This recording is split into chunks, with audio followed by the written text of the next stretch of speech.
You decided to change. Not vaguely, specifically. You had a clear picture of who you were going to be.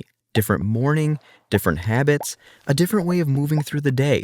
It felt real this time. It felt like it was actually going to stick. A few weeks later, you were back. Not all the way back, just enough that it felt familiar. The old rhythm had returned without you noticing exactly when, and somewhere in realizing that, there was a particular kind of tired that has nothing to do with sleep.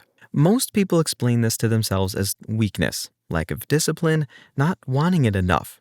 Those explanations are available, and they're wrong. Here is what actually happened. The brain runs on prediction.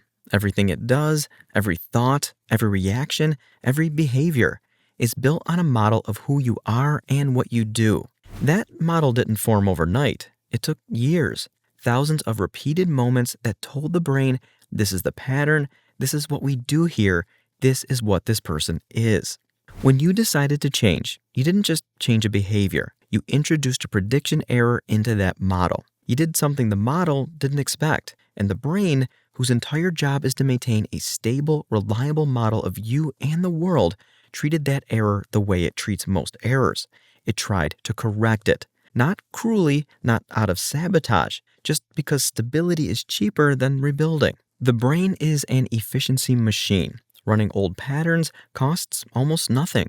They're grooved in deep, automated, handled mostly by parts of the brain that don't require conscious effort. Building new ones costs a lot. It requires attention, repetition, and a sustained tolerance for feeling slightly wrong. That feeling of wrongness is worth paying attention to. When you act in ways that don't match who you've been, it actually registers as uncomfortable. Not metaphorically. The brain treats changes to the self-concept the way it treats other serious prediction failures. Something is off. Something doesn't fit. The new behavior and the old identity are in conflict, and conflict produces a friction that most people experience as anxiety or fatigue, or the vague sense that they're performing a version of themselves that they haven't quite earned yet. So the old self doesn't come back because you failed. It comes back because it's easier, because the environment didn't change, because the people around you still know the old version, because every room you walk into carries cues from years of being who you were, and cues are what trigger patterns. The resolution that felt solid at the beginning was placed on top of an identity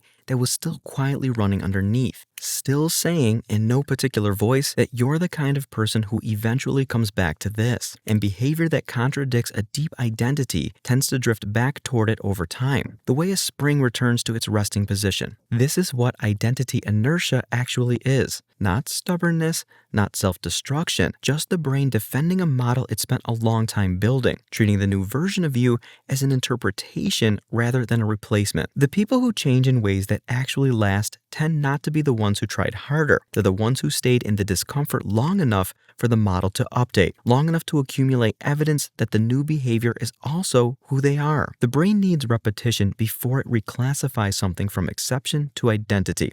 That reclassification doesn't happen in a week. And here's the part that doesn't get said enough. The pull back towards your old self isn't a sign that you're the same person you used to be. It is a sign that you built a very consistent, very practiced version of that person over many years. The strength of the pull is proportional to how long you have been that way. It is not evidence against change. It is just evidence of how much the old version has practiced. The new version needs the same thing. Not a better resolution, not more willpower at the start. Just enough repetition that the brain stops treating it as a correction and starts treating it as you.